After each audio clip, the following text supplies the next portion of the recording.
Alright, nandito tayo ngayon sa Sunrise at kasama natin ang isa sa mga owners na si Parvin. Parvin, kumusta ka na? Ayos lang, boss. Bilyarista ka pala. Magaling na bilyarista. Sino to kasama mong bata? Si Charles Ladiana.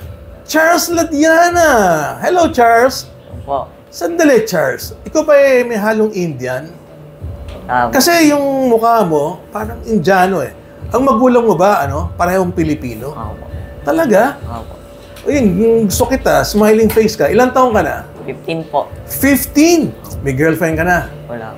Wala pa. Mahilig ka sa chicks? Hindi. Anong hilig mo? Bilyar? Bilyar po. Yan, kanya kita ni-interview. Alam mo, ako talaga, ang hilig ko, nag-i-interview ng mga batang tirador. Di ba? Kanya excited ako na ma-interview kita. Pero mas excited ako na makita kitang naglalaro.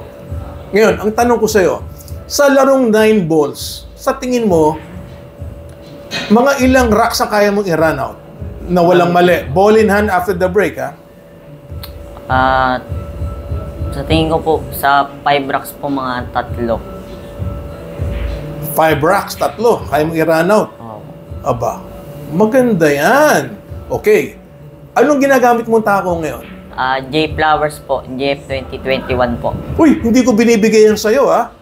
Saan mo binili yan? May nagbigay lang din po. Sino nagbigay sa'yo? Si Sir Rain Cesar po, galing Amerika po. Aba, nagpapasalamat ako. Anong model ng J Flowers mo? JF 2021 po. JF 2021. Yan ba yung Maestro Q? Maestro Q yung pangalan nun. Very good. Anong brake Q mo? BK po. BK2. BK2. Yung ano po, hindi po sandali. siya Predator, BK po ang brand. BK pero J Flowers? Hindi. Hindi po. Ordinary. Ordinary lang. Okay. Anong jump cue mo? Wala po. Jump brake siya, boss. Jump brake. Jump brake. Okay. Last question, ha, kasi marami akong itatanong sa iyo. Dahil gusto ko yung mga interview ko, mga 3 to 5 minutes lang eh. Okay? Pare, bakit mo siya naisipan tulungan? Kasi nakita ko, boss, yung attitude niya. Compared sa ibang bata na player na nakikita ko na naglalaro sa Q Plaza. Okay. Attitude, okay. Playing focus, okay. Pero pinaka number 1 na nagustuhan ko yung attitude. Anong klaseng attitude? Mabait, masipag? Mabait, magalang, yun. Kasi yung ibang mga bata, porket nakakaubos na, mayabang na.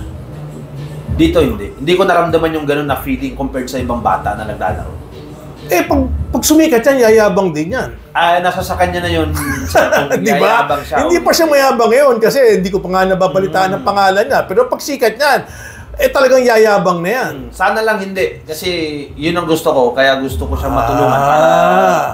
Hanggat kasi pag okay ka at okay ang attitude, mabait, hindi nagbabago, consistent ang attitude, hindi lalaki ang ulo kahit magaling na, kahit sikat na, marami ang magkakagusto sa kanya na hawakan siya dahil nga sa ganun na attitude. Okay. I-stop ko muna yung interview sir dahil nakaka 3 minutes na tayo. Maraming salamat at i-continue natin to. Ano ulit pangalan mo? Charles Ladiana po. Charles po. Wala akong nababalitaan. Alam mo, nababalitaan ko. Kaya alam mo ba yung Apollo Miranda? Yun. Nababalitaan ko. Sikat. Kaya mo bang talunin si Apollo Miranda? Hindi ko po sigurado. Hindi ka sigurado. Mas maganda po pag tapatin sila. Hindi ka sigurado. Pero yung batang yun, nakikita ko, nagcha-champion ko saan-saan. Sige, interview uli kita ha. Puputulin ko muna to.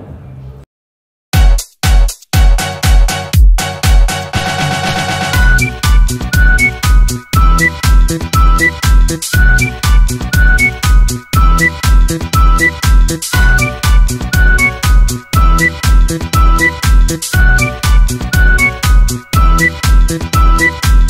you.